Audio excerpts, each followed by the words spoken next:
You are now listening to the Box Seat Boys podcast.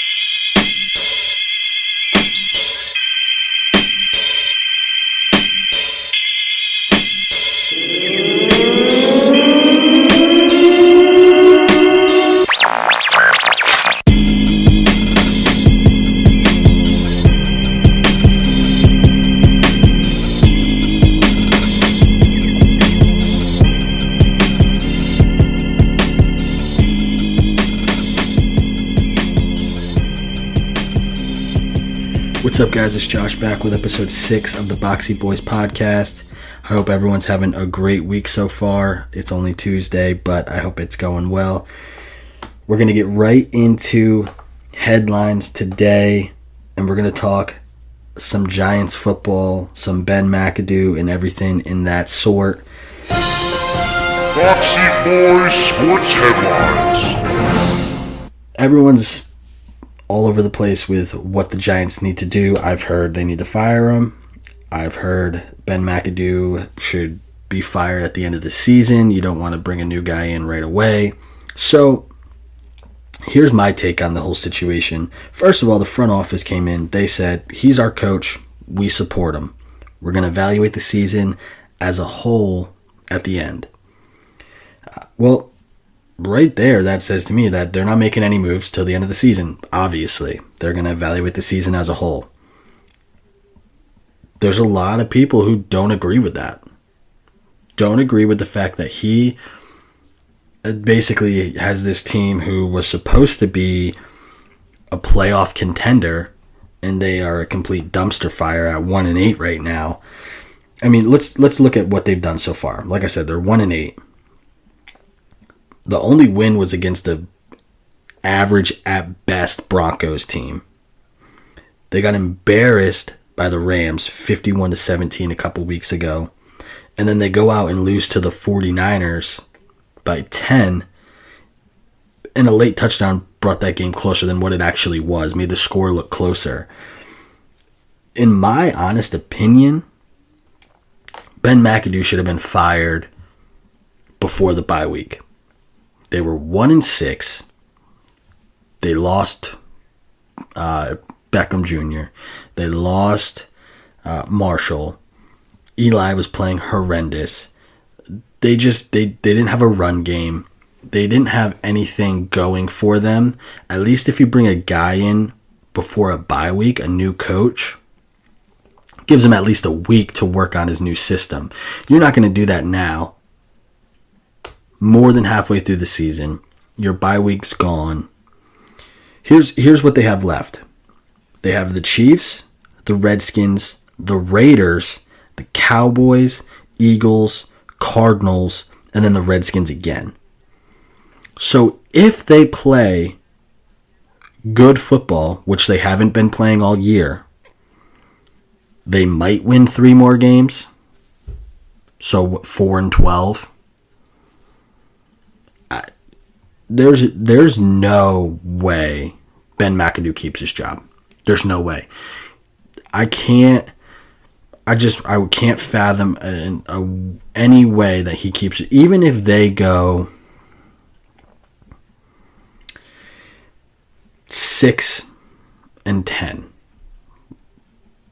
So they finish out the season 5-2. Not going to happen. But if they finish out the season 5-2, I still think a 6-10 record when they were projected 10-11 wins there's something going on. Players are being reported quitting on him. They don't want to play for him. It's just not a good situation in New York. I would be very surprised if Ben McAdoo, the minute the season's over, they're not looking at other options. They're already looking at bringing in a new quarterback next year. Especially out west, they're looking at Josh Rosen from UCLA. They're looking at Darnold from USC. Eli is getting up there in age. He's not going to play. If he does play another year or two, I'm pretty sure that's going to be it. You're going to get this, this is the year of the quarterback in the draft. You're going to have an early pick. You're going to be able to get one of the 5 quarterbacks that people are talking about. So it's a good idea to scout all the quarterbacks, get a new quarterback in there, let Eli play another year, let the rookie get on, a year under his belt, learn the system, the new system, because McAdoo's not going to be there.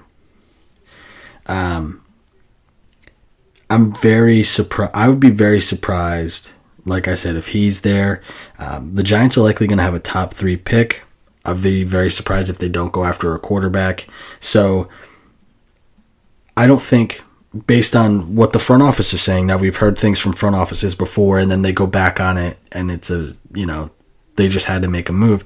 I think the Giants are going to wait. They're not going to make a move. Even if they go 1-15, Ben McAdoo is their coach through 2017.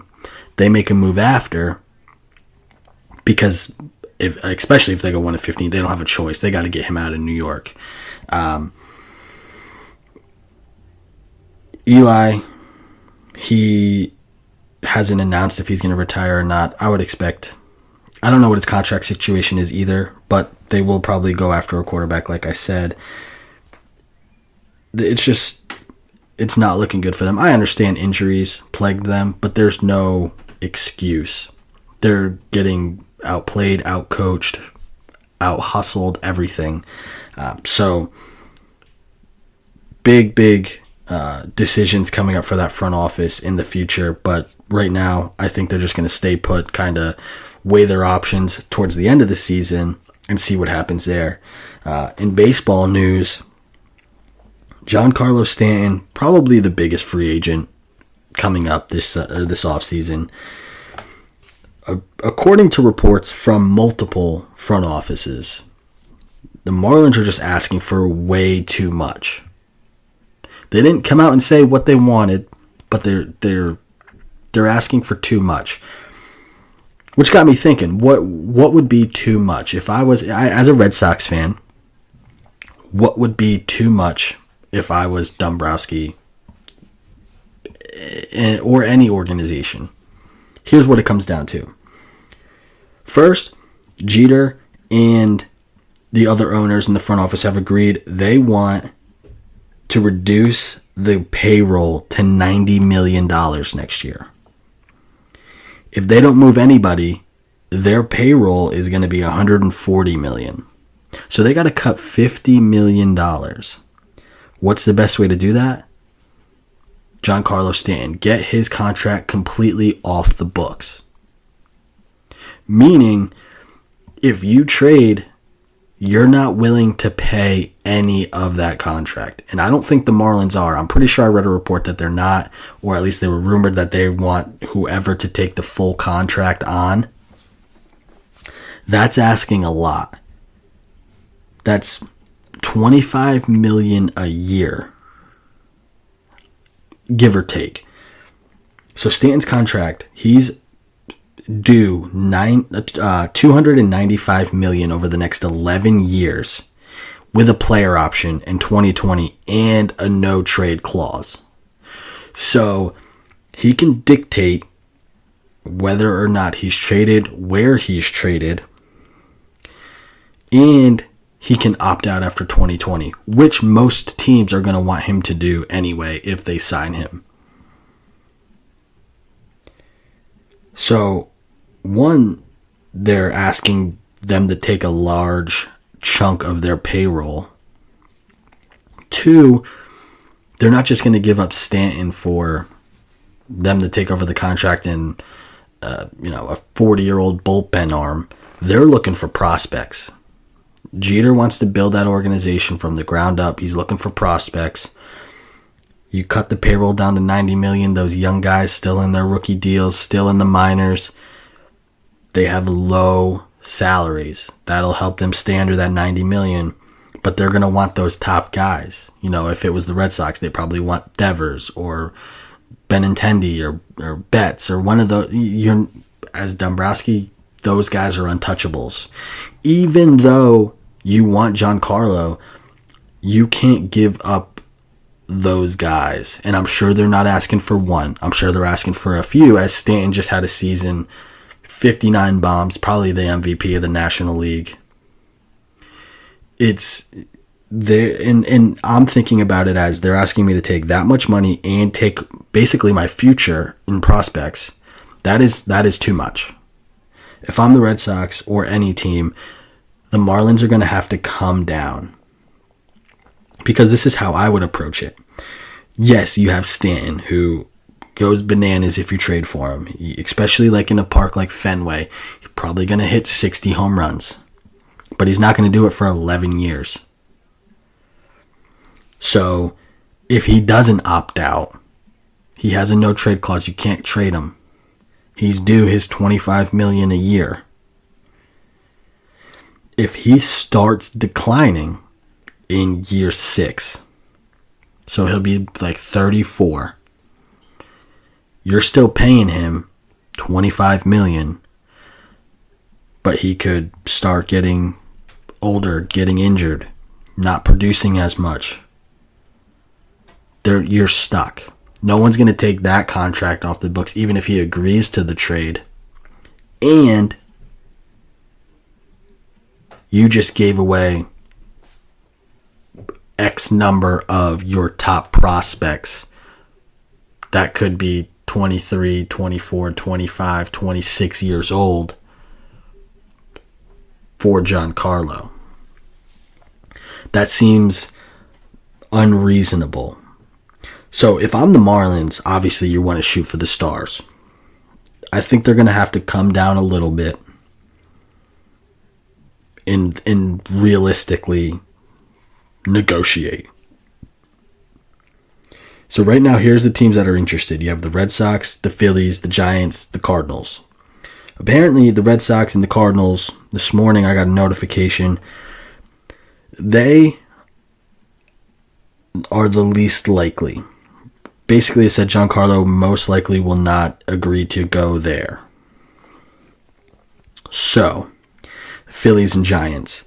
Right before I came on to the podcast, notification from Bleacher Report. Let me actually pull it up here. GianCarlo, Dodgers are quote-unquote in the mix for GianCarlo Stanton, reported by MLB.com. So now you have the Dodgers making a push for GianCarlo, who have the money. They don't even care. They'll pay the luxury tax. They already have the highest payroll. Add another $25 million a year onto it. That might get them to compete again for another championship. That's a team that I could see just, hey, we'll eat them. We'll eat the contract. Give you a couple of our prospects in double, triple A. We already got young guys in the majors. They seem pretty deep. So that could be something to look out for. The Dodgers definitely making a late push for him. I just don't think that the ask is realistic. But here's the other thing. I've read a report today by Dombrowski. So basically, he went out and said, we at some point we have to be careful with what we're doing. We've traded a lot of young guys. And right now, through the draft, we're trying to focus on building that farm system back up.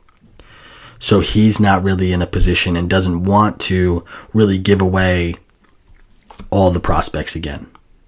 He doesn't want to do that. He's happy with where they are at the major league level. Let's build young again.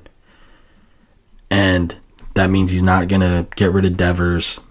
I don't think Betts, Benintendi, maybe Bogarts or Bradley Jr. Those guys might be the untouchables. Bogarts, I could see them moving, especially if they get a shortstop come up, something like that. But I don't think it's worth trading your core to get one guy that you could possibly be stuck with, and it could end up killing you in the long run. And then you're not going to be able to move him in the future. So I know the Marlins are going to do what it takes to move him. I don't have any doubt that Stanton's is going to be moved, but I think it's going to be less than what they're asking for. There's going to be a lot of negotiating and everything like that. But long off season, we'll have to see what happens there. On to some college football news. We're going to have a shakeup in the playoff rankings. I mean, if you would have told me that possibly number 1, 2, and 3 would have went down, obviously it's possible, but the way that it happened, number 2, Alabama didn't lose. It was really close, but Georgia, number 1, got embarrassed by Auburn, 40-17, and then Notre Dame got thrashed by Miami, 41-8. TCU also lost to Oklahoma. So number 1, number 3, and number 6 all lost. TCU lost to number 5, so not an upset or anything. That was just a good matchup. TCU just couldn't keep up with Oklahoma's offense. Baker Mayfield, far and away the favorite to win the Heisman now. He's actually minus 2,000 in Vegas to win the Heisman. And as a little note, that is the exact same odds Lamar Jackson had last year at the beginning of November. So Lamar Jackson last year basically was a runaway for the Heisman. Baker Mayfield has the exact same odds. So Vegas is pretty confident that he's going to be the runaway again. Or this year, I should say, he's going to be the runaway. But here's the new top 6 that I have. Obviously, the rankings, again, come out tonight. So as you hear this, the new rankings will come out. Hopefully, they are aligned. I have Alabama at number 1. They survived against Mississippi State, had a late touchdown to win, so not super convincing. But half their defense is hurt. I mean, they have 4 linebackers hurt, and I don't care how much you say they lose one guy, another 5-star guy comes in. It's different. I understand they have good players, but it's not the same. Your starter, when you miss 4 linebackers, so you're missing, basically your whole starter. I think they had 1 starting linebacker and then 2 starters, 2 backups hurt, or 3 starters, 1 backup hurt, something like that. It makes a difference. It makes a difference, and it showed in the game. They weren't flying to the ball. They weren't dominant against the run, and that's a lot to do with the defensive line, who they weren't hurt. They just weren't playing well. I think that once everyone's healthy, this Alabama team is the best team in the country. This week is a week to get everyone healthy. That's what this week's for. The week before the Iron Bowl, you don't play anybody tough. Just get everyone healthy for the Iron Bowl, then the SEC, and then the playoff. They play Mercer this week. I don't expect the starters to play more than a quarter or a half. It's not going to be, we're going to play 3 quarters, be up by, 40 points or anything like that. It's going to be get your reps.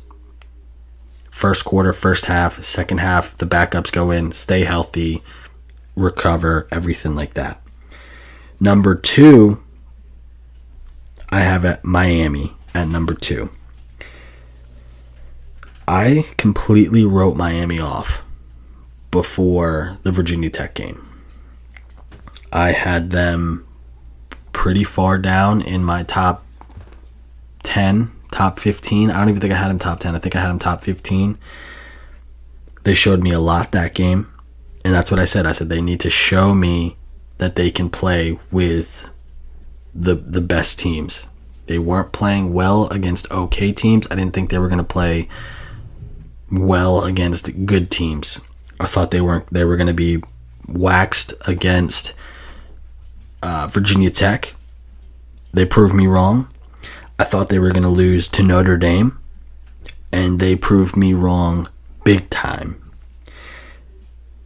The performance that they turned in they are playing the best football in the country right now. They are the best. They're playing the best football, especially defensively. I heard a crazy stat. I don't know if this is what it was. I don't know if this is accurate, but it's similar. The last 3 games, they forced 4 or more turnovers in each game. I believe that's the stat that I heard, which blew my mind. This turnover chain has this whole defense, they're buying in. It's incredible. And listen, I'm a firm believer now in the U. I think they are back. I think they control their own destiny. I think they're a playoff team. I think they play Virginia this week. They play Clemson in the ACC championship game. That game is going to be a good game, but I think the way Miami's playing right now, I don't know if there's a team that's can compete with them. I mean, they'll be close games, especially like in the playoff, but man, them against like an Oklahoma's offense versus them would be a joy to watch. It'd be insane to watch. Baker Mayfield throwing against that defense that just swarms. I was watching, well, I don't even remember what show I was watching. It was either college football live, or maybe it was just a morning show. But an analyst came on and said it seemed like Miami had 15 guys on defense. That's accurate. It did. It seemed like they had just everyone on, all their starters and backups in, because they knew what play was calling. It seemed like they were jumping routes. They were flying to the ball. It was incredible to watch. And this week they play Virginia.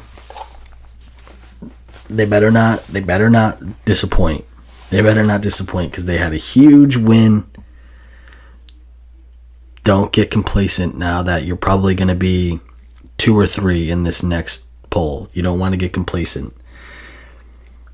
Number 3, I have Oklahoma. I could have went Oklahoma too, but Miami just impressed me so much. I had to go Miami 2, Oklahoma 3. Here's the other reason. Their defense just scares me. Because if Baker Mayfield doesn't put up Heisman-like numbers, they're at a risk to lose every week. Baker Mayfield plays huge in big games. That offense is dynamic. If they just had the defense, I would be more comfortable putting them at 2. And I think the committee is going to feel the same way. I think the committee is going to see, all right, listen, they're scoring X number of points a game, 40, 50 points a game, but they're also giving up 50 points a game, 30 points a game, 28 points a game.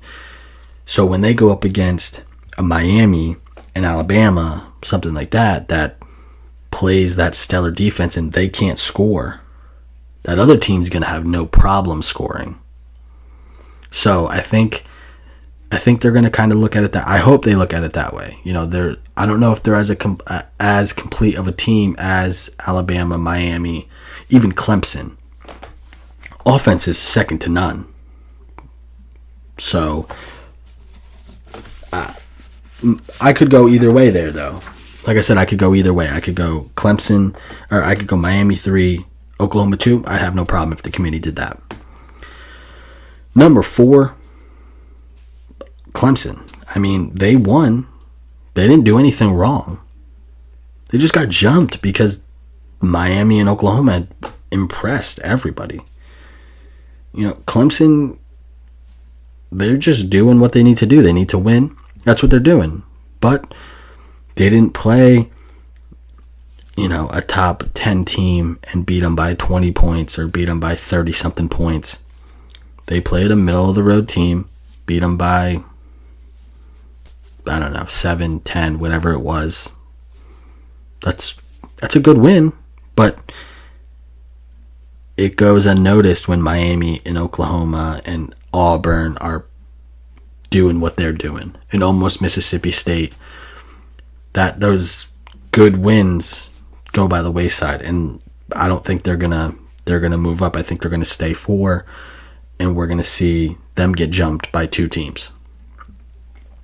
Wisconsin, same situation. They just keep winning. Here's the thing. They're not playing anybody tough, and it's like a broken record because every week. Well, this week's going to be different because they play Michigan, who's going to be ranked. So this week, and the only ranked team, or the only ranked matchup, is them and Michigan.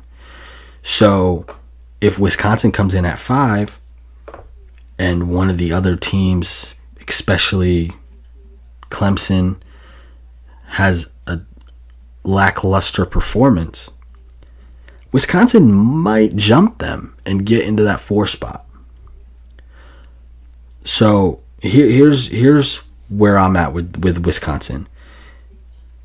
It's hard for me to think that if they go undefeated, meaning they beat Michigan, they go into the Big Ten and beat Ohio State, and they go undefeated, that they're going to be left out. I really find it hard for that to happen. But that strength of schedule just killed them this year. Killed them. And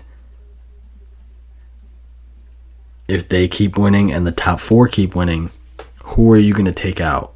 If Alabama goes undefeated, you're not taking them out. Miami, you're not taking them out.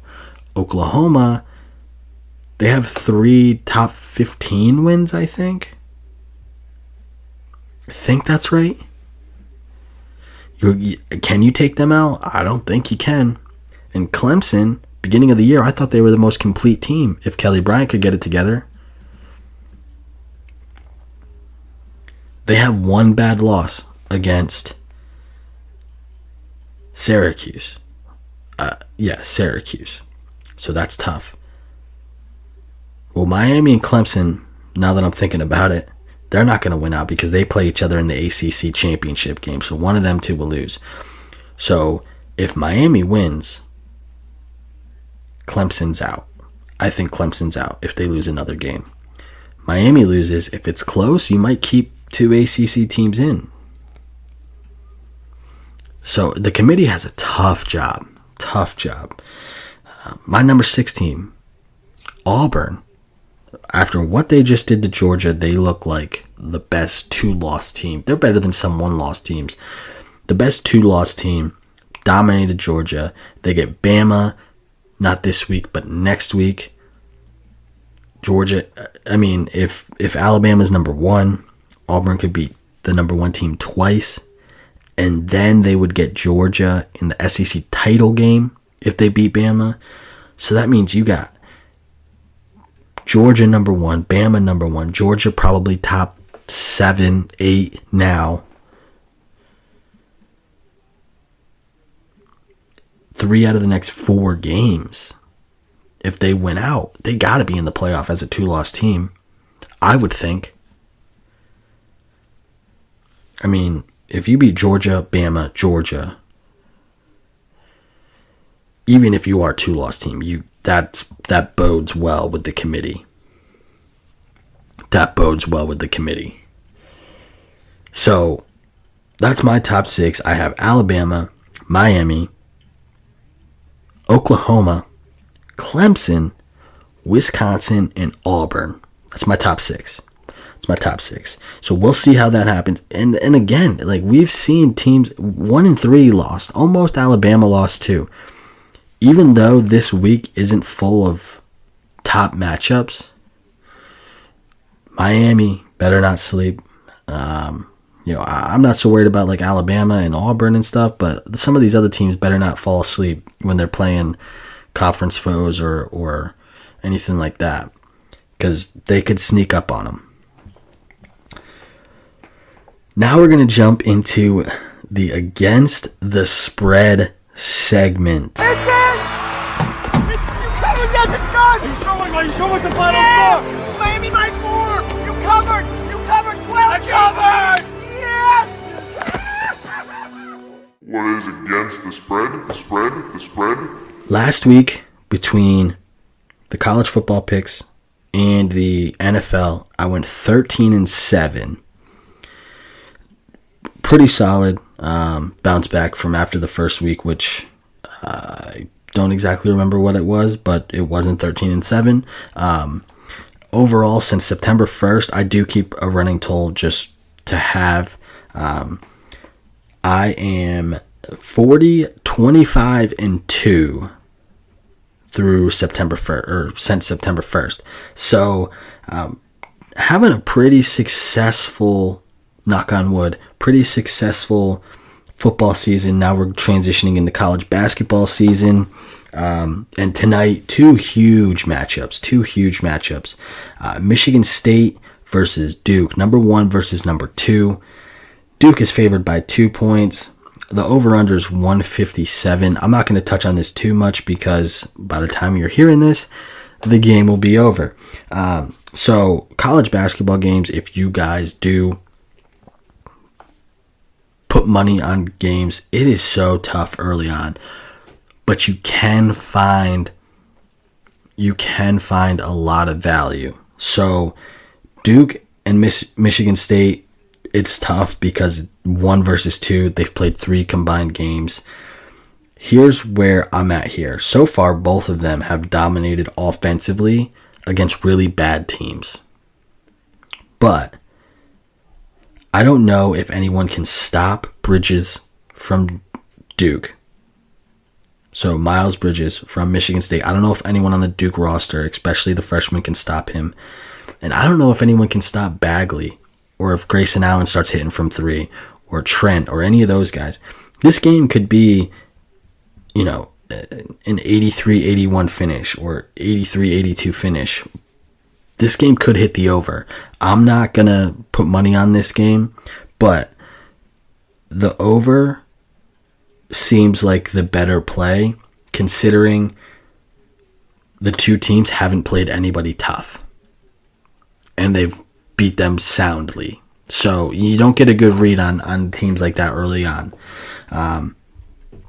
The second game tonight is Kentucky versus Kansas, so a 4-5 matchup.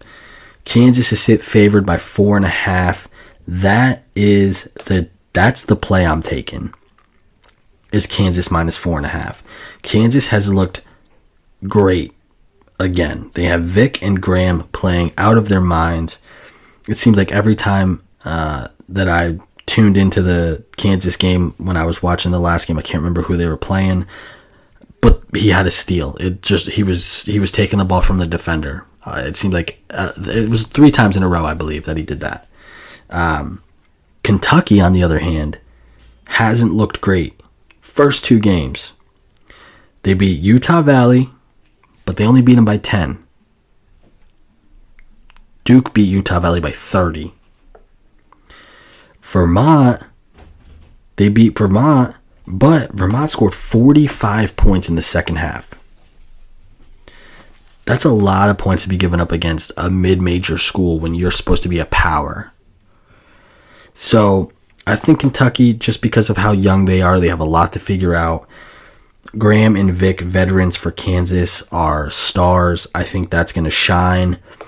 I'm going to take Kansas probably closer to that 7-8 point, possibly even double-digit win for them tonight. So those are the 2 big games for college basketball that I'll be watching tonight. College football. Like I said, there was only one ranked matchup this week. It's Michigan at Wisconsin. We don't know what the rankings are yet, but we have Wisconsin favored by 7.5. The over-under is 41. It's only ranked matchup. Michigan has been super inconsistent this year. This game, it means something. It means something for both teams. Wisconsin for the college football playoff. Michigan kind of turned that season around, even though it's late. Win a big game like this. This is Wisconsin's only real test until they get to the Big Ten championship. So I think they need to really show out and impress the committee. I'm not gonna play the line. I'm not gonna mess with the line here, just because Wisconsin 7.5, based on their performances, seems reasonable. The way Michigan's been playing seems reasonable that they could cover. Michigan could come out and play Michigan football, that team that everyone expected them to see. Wisconsin hasn't really been tested yet, so we don't know what we're going to get out of them if they get down or if it, becomes a close game, how they're going to react. So instead of playing that, I'm going to go with the over 41. The last 4 of 5 Michigan-Wisconsin games have hit the over. An over-under of 41 seems reasonable. A 28 to 24 game is not out of the realm for this game. So I would play the over. I would caution you, if you're going to play this game and if you're confident Wisconsin's going to win, try and get it under 7. Try and get it at 6 and a hook, because if they do win, I don't think it's going to be as lopsided as you think. Although Wisconsin, they are a good football team, and if Michigan gets down early by a couple scores, they might just wave the white flag and just turn it in for the day. So that's why I'm not playing with the line. Even though that's only the only ranked game,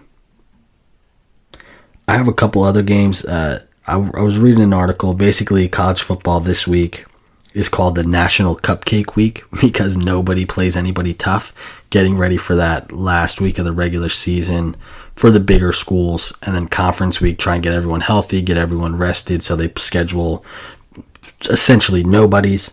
The first game I'm going to watch is Oklahoma and Kansas. Not because this game's going to be a good game. Oklahoma's favored by 35. The over-under is 70. Kansas is dreadful. I think they've won 1 game this year. They're not a good football team. This is why I'm going to watch. You have Baker Mayfield, who is going to win the Heisman. If you want to see someone put up some numbers, you want to see an offense click, watch Oklahoma versus Kansas, because they might put up 70 by themselves. If you remember a couple weeks ago, they put up 62 on an okay Oklahoma State team. Kansas is bad. So 62 seems reasonable.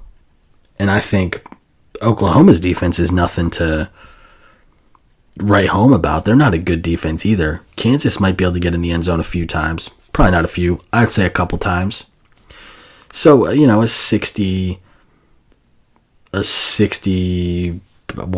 2 to 14 game is pretty reasonable to think that could happen.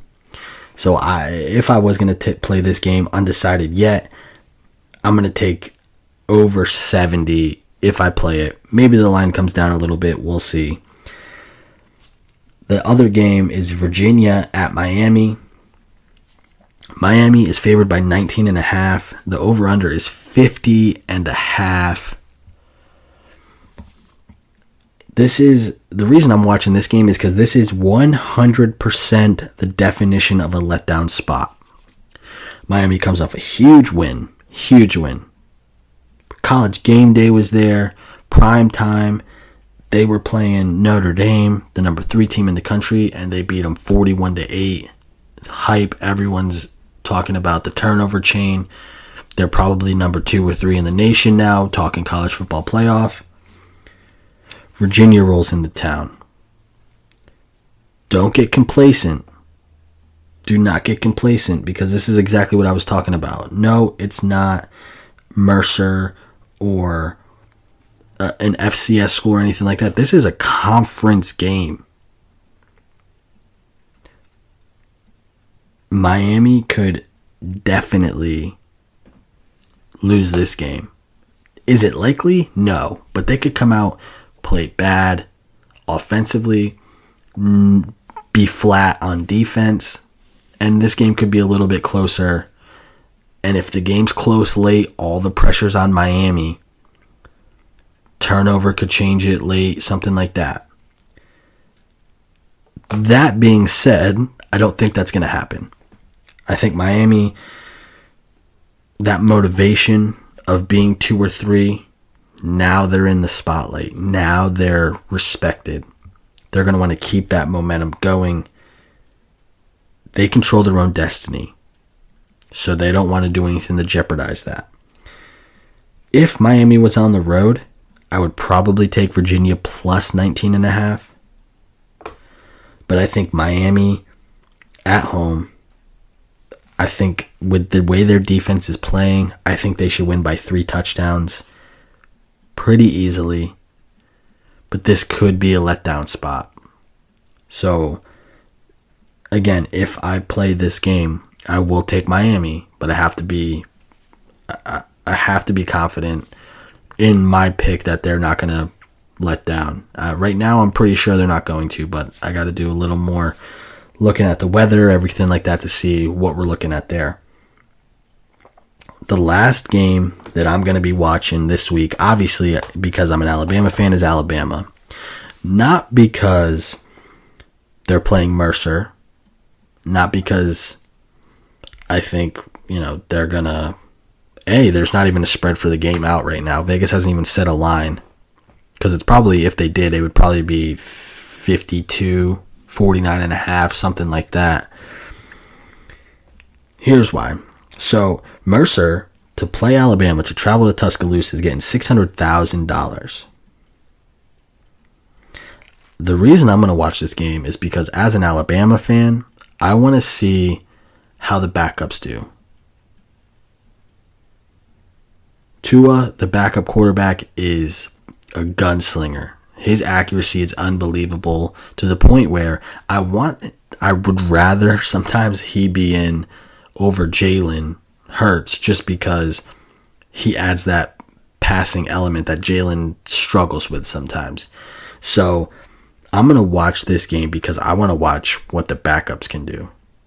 Everyone for Alabama should be focused on the starters getting healthy.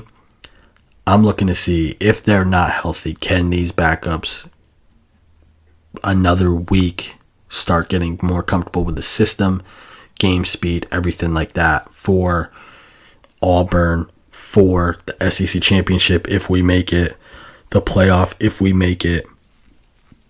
Those are all important things that I'm going to look for.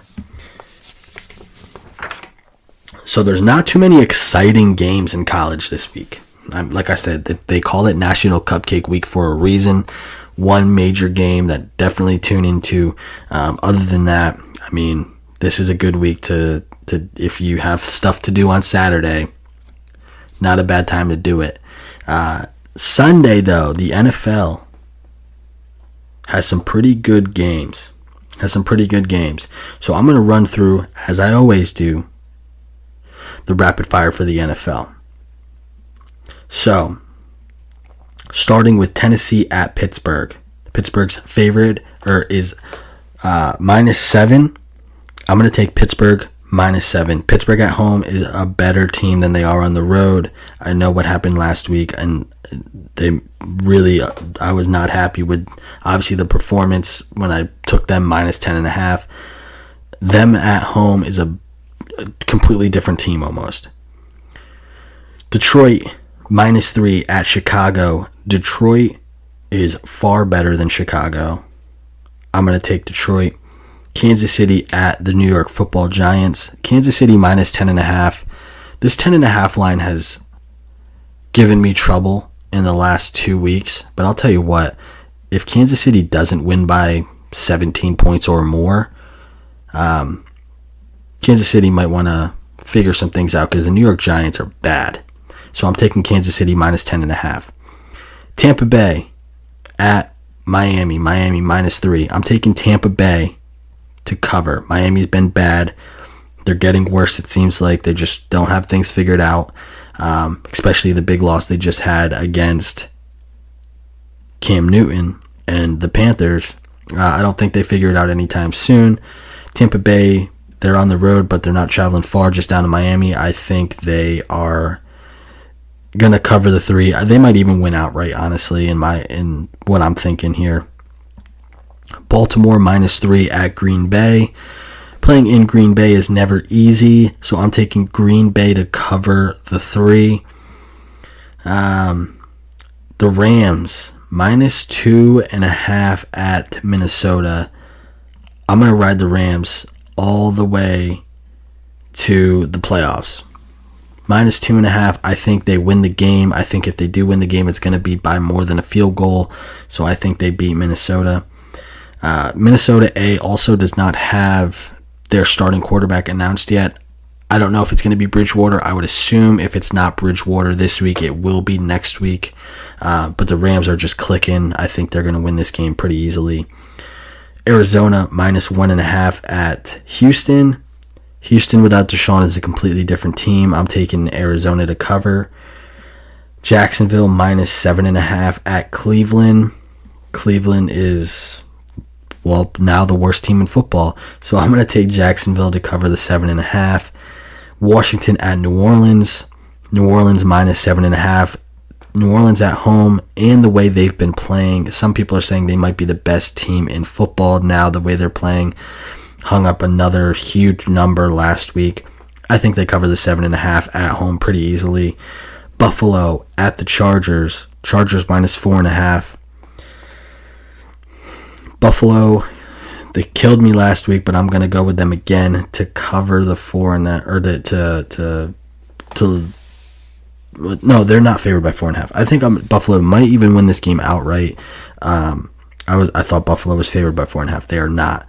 So I'll take Buffalo plus 4.5, and they might win this game outright, honestly. Cincinnati at Denver. Denver -2.5. Just playing at Denver automatically makes it more difficult. I think Denver wins this game by, it might be close to this line. It might be close to 2.5. They might win by 3, but I think Denver does cover. New England -6.5 at Oakland. This is a tough one. I'm going to go New England. They've been playing very well. -6.5. I think they win this game by 10 at least. Philadelphia -3.5 at Dallas. We saw what happened to Dallas last week without Zeke. It's not going to get any easier now with Philadelphia. I think Philadelphia wins this game and covers the 3.5. Atlanta at Seattle. Seattle -3 on Monday night. Atlanta is not a good team. They're not a good team this year. And Seattle's defense at home on Monday night, they cover the 3. And that's it. That's all the games for the NFL. So, guys, be on the lookout for, of course, all the college football games this week. If you got some time to tune into Michigan and Wisconsin, that's the real big game that you want to watch. If you want to see some offense, tune into Oklahoma. If you're free during the week, continue to tune into the B.S.N network. We have shows coming out regularly. They are all amazing. Some of my favorite podcasts, not even to be biased because I'm on the network, but some of the best podcasts I've heard. Some great gentlemen on this network. But until next time, guys, take care.